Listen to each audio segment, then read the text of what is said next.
ఇంకోటి దీపక్ రెడ్డి గారు, ఇప్పుడు ఆల్రెడీ ఫైనల్ ఓటర్ లిస్ట్ వచ్చింది. బహుశా మీ దగ్గరికి వచ్చిందో ఇంకా పరిశీలిస్తున్నారో లేదో. ఇక్కడ దొంగ ఓట్ల వ్యవహారం భారీగా జరుగుతుంది. ప్రతి కాన్స్టిట్యున్సీకి కనీసం 25,000 ఓట్లను తొలగించాలి. ఇది తెలుగుదేశం పార్టీ సానుభూతి పనులు లేదా జనసేన సానుభూతి పనులు అనేది ఒక టార్గెట్ అనఫిషియల్ గా ఇచ్చారు ప్రభుత్వం నుంచి వాలంటీర్లకి లేదంటే బిఎల్ఓలకి అని చెప్తున్నారు. ఇంకొక వైపు ఏమో ఆల్రెడీ సస్పెండ్ అయ్యారు, కలెక్టర్ సస్పెండ్ అయింది మీకు తెలుసు, తిరుపతి కలెక్టర్.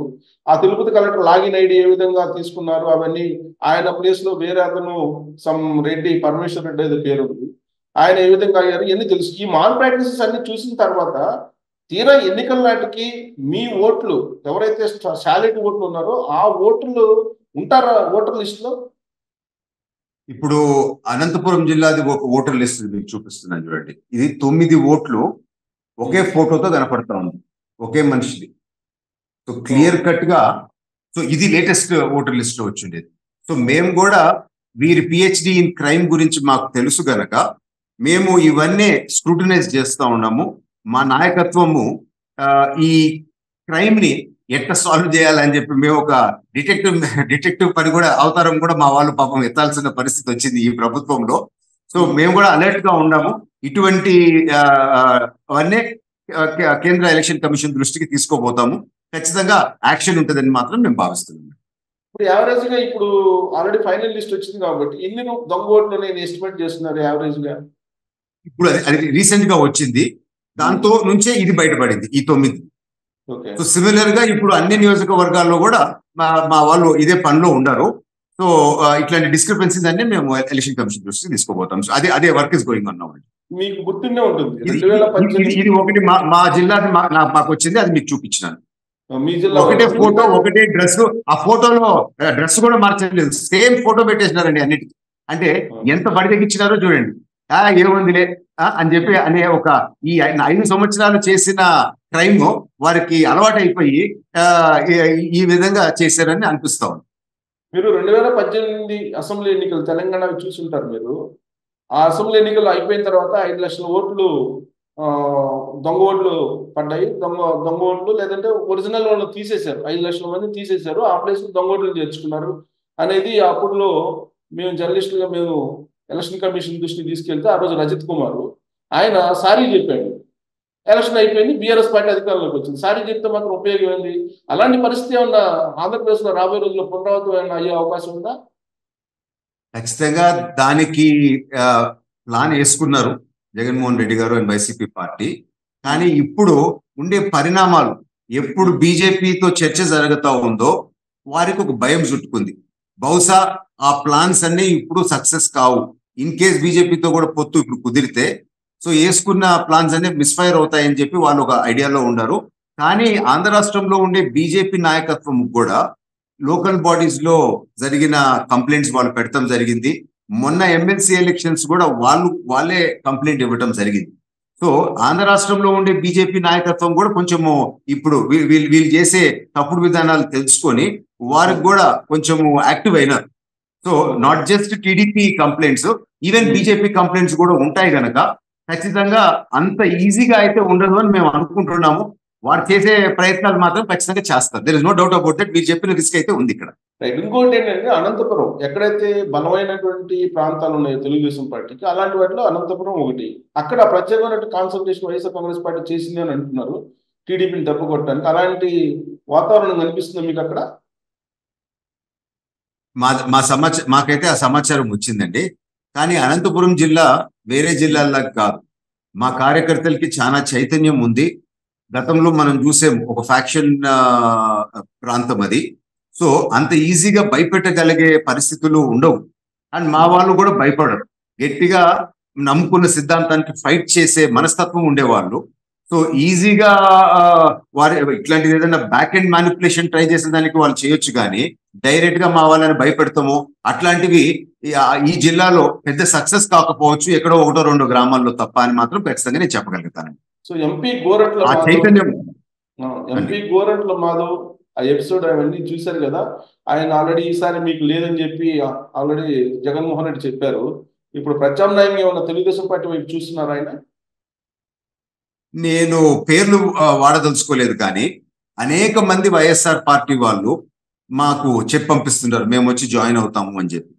కానీ లోకేష్ గారు క్లారిటీతో ఇంతకు ముందు కూడా చెప్పడం జరిగింది, కష్టకాలాల్లో పార్టీతో ఎవరుండారో వాళ్ళకి మేము ఇంపార్టెన్స్ ఇస్తాము అని చెప్పి చెప్పడం జరిగింది.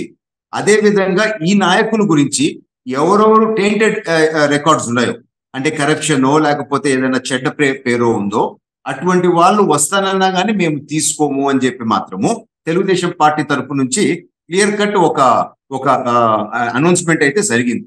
సో అందుకని మా దగ్గర అవకాశం లేని వాళ్ళందరూ ఇప్పుడు థర్డ్ ఆప్షన్ చూస్తూ ఉన్నారు, అది షర్మిల ఆప్షన్. సో అక్కడికి పోయే అవకాశం అయితే కనపడతా ఉందండి. సో ఇప్పుడు సే ఫర్ ఎగ్జాంపుల్ ఇంకొక మంత్రి కూడా వచ్చేస్తామని చెప్పి గట్టిగా చెప్తున్నారు, ఆయన పేరు బాగుండదు చెప్తే. సో క్లియర్ గా మా పార్టీ సైడ్ నుంచి మాత్రం గ్రీన్ సిగ్నల్ ఇవ్వట్లేదు, ఎందుకంటే వారి మీద విపరీతమైన కరప్షన్ ఛార్జెస్ ఈ ప్రభుత్వంలో ఉన్నాయి కనుక. సో అక్కడ చెడ్డ పేరు తెచ్చుకునే వాళ్ళని మళ్ళీ మేము తీసుకుంటే కరెక్ట్ కాదు అనే భావనలో పార్టీ మాత్రం ఖచ్చితంగా ఉందండి. సో హిందూపురంలో ప్రత్యేకించి కురుబ సామాజిక వర్గం అనేది తెలుగుదేశం పార్టీ సాలిడ్గా ఇంత ముందు ఉండేది. 2019 ఎన్నికల్లో గోరంట్ల మాధవ్కి ఇచ్చినందువల్ల ఆ సామాజిక వర్గం వైసీపీకి వెళ్ళింది అనేది ఒక ఈక్వేషన్. ఈసారి అలాంటి పరిస్థితి ఉంటుందా, లేదంటే రివర్స్ అవుతుందా? ఏదో ఒక క్యాండిడేట్ ఒక కులం చూసి వేసే రోజులు ఎప్పుడో పోయినాయండి. సో ఈ రోజులు ఎట్లుందంటే పార్టీ సిద్ధాంతాలు ఏంది, పార్టీ ఇచ్చే పథకాలు ఏంది, ముఖ్యమంత్రి గారు క్యాండిడేట్ మీద బట్టి ఓట్లు పడే పరిస్థితి ఉంది. ఆనాడు జగన్మోహన్ రెడ్డి గారు ఒక ఛాన్స్ ఇవ్వండి అని చెప్పి కోరినారు.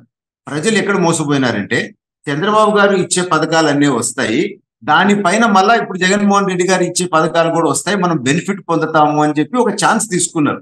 ఛాన్స్ తీసుకొని ఓటేసి గెలిపించిన తర్వాత టీడీపీలో వచ్చే పథకాలన్నీ రద్దు చేసి కేవలము ఆయన ఇచ్చిన పథకాల్లో కూడా కొన్నే ఇంప్లిమెంట్ చేసినప్పుడు ప్రజలకు ఈ రోజు ఆలోచన వచ్చింది, మమ్మల్ని మోసం చేశారు. సో టీడీపీ పథకాలు పోయినాయి. ఈయన దాదాపు మాకు మొన్న లెక్క చేస్తే మా నాలెడ్జ్ సెంటర్ వాళ్ళు 721 హామీల్లో 85% ఇంకా పెండింగ్ ఉన్నాయి. సో ఆయన పాదయాత్రలో ఇచ్చింది ఇవన్నీ Sakshi paper or Sakshi TV footage తో బేసిస్ ప్రకారమే మేము తయారు చేసాం. సో క్లియర్ గా జగన్మోహన్ రెడ్డి గారు మాట తప్పాడు, మడమ తిప్పాడు, ఆయన నమ్మి మోసపోయినాము అనే భావన చాలా మందిలో వచ్చింది. సో ఇప్పుడు ఆ పరిస్థితి ఉండదని మాత్రం ఖచ్చితంగా నేను తెలుపుకుంటానండి. ఇంకోటి ఏంటంటే హిందూపురం అనేది ఎప్పటి నుంచి తెలుగుదేశం పార్టీకి ఒక ప్రత్యేకమైనటువంటి అడ్డాగా అనుకోవచ్చు, లేదంటే కోట అనుకోవచ్చు. అలాంటి చోట బీజేపీ కోరుతుంది అనేది గత 2 రోజుల నుంచి వినిపిస్తుంది, చంద్రబాబు నాయుడు గారు ఢిల్లీ వెళ్ళి వచ్చిన తర్వాత నుంచి. అలాంటిది ఉందా? హిందూపురం అనేది ఖచ్చితంగా కంచుకోట మీరు చెప్పింది. ఎందుకు ఎప్పుడో ఎన్టీఆర్ గారి టైం నుంచి అదొక గౌరవం ఎన్టీఆర్ గారి పైన ఉంది, తెలుగుదేశం పార్టీ పైన అయితే ఉంది. సో ఆ గౌరవం ఉండేది మాకు. సో బహుశా బీజేపీలో ఉండే నాయకత్వానికి తెలుసు ఇటువంటి కంచుకోటలో మనం నిలిచామంటే ఖచ్చితంగా గెలుస్తాము అని చెప్పి. సో ఇంతవరకు ఆ పాయింట్ వరకు రాలేదు అని మేము భావిస్తున్నాం, ఎందుకంటే ఇప్పుడు ఓన్లీ మేజర్ డిస్కషన్స్ జరుగుతూ ఉండే, ఎగ్జాక్ట్ సీట్స్ వరకు ఇంకా వచ్చుండరని మేము అనుకుంటున్నాము. ఇన్ కేసు అటువంటి ఆర్గ్యుమెంట్ బీజేపీ నుంచి ఉంది అని అంటే సో అది ఆ సీట్ గ్యారంటీ సీటు టీడీపీది అని మనము ఇటు సైడ్ నుంచి ఆలోచిస్తే అదొక డైరెక్షన్ మనకు వస్తుందని మాత్రం నేను తెలుపుకోగలుగుతాను విత్ ప్రైడ్. ఓకే, ఇంకోటి ఏంటంటే ఒక ఫ్యామిలీకి ఒకటే టికెట్ అనేది ఒకటి చంద్రబాబు గారు వినిపిస్తున్నారు. దాంట్లో భాగంగా ఈ మధ్య కాలంలో మీ జిల్లాకు సంబంధించిన పరిటాల సునీత, శ్రీరామ్ ఇద్దరు కలిసినప్పుడు ఆ విషయాన్ని వెలిబుచ్చారని కూడా న్యూస్ స్ప్రెడ్ అయింది. ఏంటి అది అందరికి ఒకటేనా, లేదంటే మినహాయింపులు ఉంటాయా కొన్ని ఫ్యామిలీలకి? మీరు చాలా సెన్సిటివ్ క్వశ్చన్ అడిగినారు. అయినా కానీ సిద్ధాంతం ఏంది అని అంటే అండి, అందరికీ అవకాశాలు రావాలా, కేవలం ఒకటే కుటుంబంలో ఎక్కువ అవకాశాలు ఇస్తే వేరే వాళ్ళు కూడా కోల్పోతారు కదా అనేది యాక్చువల్ సిద్ధాంతం. కానీ మీరు తెలుగుదేశం పార్టీని చూస్తే ఈరోజు నందమూరి కుటుంబం నుంచి 2 ఉండారు, నారావారి కుటుంబం నుంచి కూడా 2 ఉండారు. సో లోకేష్ గారు ఇంతకు ముందు కూడా క్లియర్ గా చెప్పడం జరిగింది. సో నేనేదో మా నాయన వారసత్వంతో వచ్చింది కాదు, నా కష్టంతో నా శ్రమతో నేను చేసిన పనితనంతో నేను వస్తున్నాను, ఒక కార్యకర్తలాగా పార్టీలో పనిచేసి వస్తున్నాను అని అన్నారు. సో అదే విధంగా కష్టపడి పార్టీకి పనిచేసి ఒక పార్టీలో ఆ వర్త్ చూపించిన వాళ్ళు ఈ రూల్ వర్తించదు అనేది మనము లోకేష్ గారు చెప్పిన మాట బట్టి మనం అనుకోవచ్చు. సో గ్రాస్ రూట్ లెవెల్ నుంచి మీకు ప్రజల్లో ఒక ఆమోదం పొంది ప్రజలు మిమ్మల్ని ఓకే అని అంటే అటువంటి కేసుల్లో ఒక ఎగ్జంప్షన్ ఉండొచ్చు అని చెప్పి మనం భావించవచ్చు. సో అంటే మీ పరిటాల సునీత ఫ్యామిలీకి అంటే పరిటాల రవి ఫ్యామిలీకి కొంత అబ్జెక్షన్ ఉండొచ్చు, అంతేనా ఇండైరెక్ట్ గా? ఇంకా ప్రజల నుంచి 100% ఆమోదం ఉంటే పార్టీ కూడా కన్సిడర్ చేసే అవకాశం ఉంది. ఓకే. సో ఇప్పుడు మీరు పాదయాత్రలో దగ్గర నుంచి పర్యవేక్షించారు కదా లోకేష్ గారిని. లోకేష్ గారిలో వచ్చినటువంటి పరివర్తన లేదంటే మార్పు, జస్ట్ 2 మాటలు ఏం చెప్తారు? ఆకాశం భూమి అంత మార్పు కనపడిందండి. అంత అంత తేడా ముందుకి ఇప్పటికి. సో ముందు ఒక అడ్మినిస్ట్రేటర్ గా వారు ఉండేరు. పాదయాత్రలో ప్రజల సమస్యలు తెలుసుకొని ప్రజల కష్టాలు ఇంటా వచ్చినప్పుడు వారు పూర్తిగా మనిషి కూడా మారిపోయినారు. సో రాజకీయం అనేది ఒక హ్యూమన్ ఫేస్, ఒక ప్రజల దగ్గర నుంచి చూసి టోటలీ డిఫరెంట్ పర్సన్. సో వారు మనసులో కూడా ఏంది అని అంటే, మనం రాజకీయాల్లో ఉండాము, కేవలము ఏదో పదవి కోసం కాదు, మన మార్క్ వదిలిపెట్టాలా, హిస్టరీలో కూడా మన పేరు సువర్ణాక్షరాలతో రాయాలా, చేతనైనంత వరకు మంచి చేయాలా అనే నిజమైన మనస్తత్వం వారికి ఉంది. ఎందుకంటే ఒక చిన్న మాట చెప్పి నేను ముగిస్తాను. అమెరికాలో మనం ఉన్నప్పుడు కేవలం 2 సార్లు మన గవర్నమెంట్ తో పని వచ్చింది. ఒకటి సోషల్ సెక్యూరిటీ నెంబర్ తీసుకునేదానికి, ఒకటి డ్రైవింగ్ లైసెన్స్ తీసుకునేదానికి. మన దేశంలో ఎందుకు మన ప్రజలు ఇంత ఇబ్బందులు పడి ఇన్నిసార్లు గవర్నమెంట్ వెనకాల తిరగాల్సి వస్తూ ఉంది? సో మనం కూడా ఎవెన్చువలీ అటువంటి సిస్టమ్ తీసుకొని వచ్చి ఫ్రీడమ్ ప్రజలకు ఇవ్వాలా, స్వేచ్ఛగా వాళ్ళు బతికే విధంగా అటువంటి సిస్టమ్ తేవాలా అని నా మనసులో ఉంది అని చెప్పి అంత దూరము వారు ఆలోచన పోతా ఉంది. అంటే ఎన్నో సంవత్సరాల ముందు వారి ఆలోచన ఉంది అని చెప్పి మాత్రము నేను గర్వంగా తెలుపుకుంటున్నానండి.